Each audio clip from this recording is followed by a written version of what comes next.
বিষয় ষান্মাসিক সামষ্টিক মূল্যায়ন পরীক্ষার দ্বিতীয় অধ্যায়ের নমুনা লিখিত প্রশ্ন ও উত্তর নিয়ে আলোচনা করব।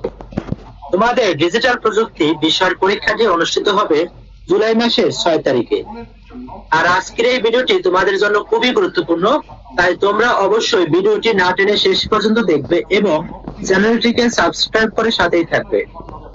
প্রশ্ন: সমাজ ও আইন বিরোধী যে কোনো কাজই কি অপরাধ?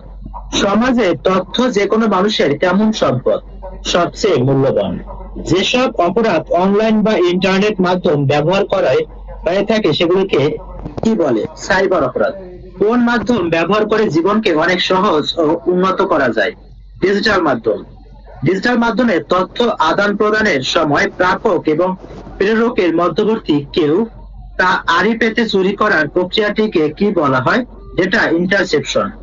সফটওয়্যার বা অ্যাপস এ কি করা থাকলে মধ্যবর্তী কারো পক্ষে তথ্য চুরি করা সম্ভব হয় না? End to end encryption. Digital জগতে একাধিক ডিভাইস ব্যবহার করে একটি নির্দিষ্ট টার্গেটে অ্যাটাক করাকে কি বলে? Deeds attack. অসৎ উদ্দেশ্যে একটি ওয়েবসাইট, কম্পিউটার সিস্টেম বা নেটওয়ার্ক ফাংশনের সম্পূর্ণ বা আংশিক নিয়ন্ত্রণ নেওয়াকে কি বলা হয়? হ্যাকিং। হ্যাকিং কি ধরনের হতে পারে?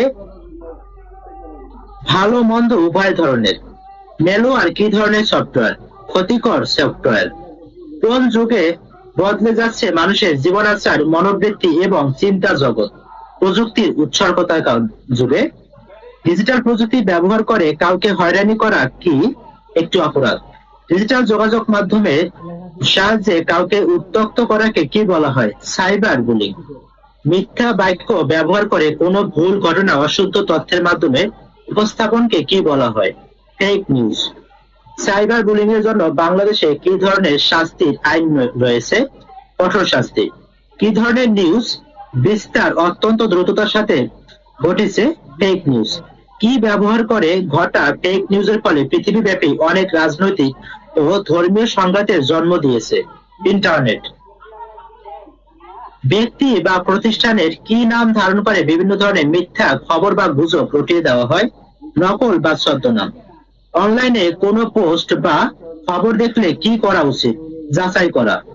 বাংলাদেশের কোন আইন মোতাবেক সাইবার বুলিং এবং ডিজিটাল প্ল্যাটফর্মে ফেক নিউজ ছড়ানোর জন্য 10 বছরের কারাদণ্ড হতে পারে? তথ্য প্রযুক্তি আইন 2006। ডিজিটাল প্ল্যাটফর্মে ফেক নিউজ ছড়ানো অপরাধীর সর্বোচ্চ কত বছর কারাদণ্ড হতে পারে? 10 বছর। ডিজিটাল প্ল্যাটফর্মে ফেক নিউজ ছড়ানো অপরাধীর সর্বোচ্চ কত টাকা জরিমানা হতে পারে? 1 কোটি টাকা। কোনো মানুষকে ডিজিটাল মাধ্যম ব্যবহার করে বিরক্ত করার উদ্দেশ্যে প্রতিনিয়ত ছবি বা বার্তা পাঠানোকে কি বলে? Cyber stocking. কিসের মাধ্যমে সোশ্যাল মিডিয়ার কোনো ব্যক্তির ব্যক্তিগত অ্যাকাউন্ট হ্যাক করা হয়? ফিশিং এবং সোশ্যাল ইঞ্জিনিয়ারিং। সোশ্যাল মিডিয়ায় কোনো ব্যক্তির প্রোফাইল হ্যাক করাকে কি বলে? Social media profile hacking. যখন কেউ অন্যের ব্যক্তিগত তথ্য, ছবি ব্যবহার করে অসৎ উদ্দেশ্যে কোনো সোশ্যাল মিডিয়াতে একটি অ্যাকাউন্ট খুলে আমরা তাকে কি বলতে পারি? Fake social media account. প্রশ্ন 27। বাংলাদেশে বেশ কয়েকটি আইন শৃঙ্খলা রক্ষাকারী বাহিনীতে কি ধরনের সাইবার ইউনিট রয়েছে? বিশেষায়িত সাইবার ইউনিট। ন্যাশনাল হেল্পলাইন এ যোগাযোগ করার নম্বর কত? 109। ন্যাশনাল ইমার্জেন্সি সার্ভিস এর নম্বর কত? 999। অনলাইনে জিডি করার জন্য কোন ওয়েবসাইটে প্রবেশ করতে হয়? www.dmp.gov.bd। ইমেইলে প্রবেশের জন্য আইডি এবং পাসওয়ার্ড দিয়ে প্রবেশ করলে একটি এসএমএস অর্থাৎ ওটিপি আমাদের মোবাইলে আসে। আমরা যখন ওই ওটিপি দেই তখনই কেবল আমরা আমাদের ইমেইলে প্রবেশ করতে পারি। এই পুরো প্রক্রিয়াটিকে কি বলে? Two factor authentication.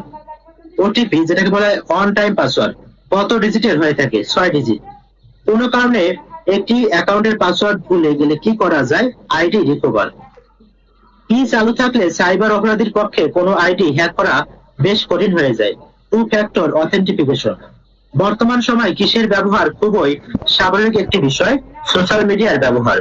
সোশ্যাল মিডিয়াতে কোনো কিছু শেয়ার করার ক্ষেত্রে কি থাকতে হবে? খুবই সতর্ক।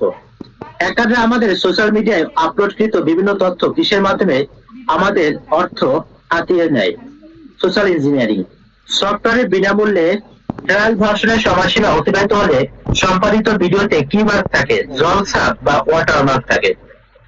ক্যামটাসিয়া কি ধরনের সফটওয়্যার? Video editing software.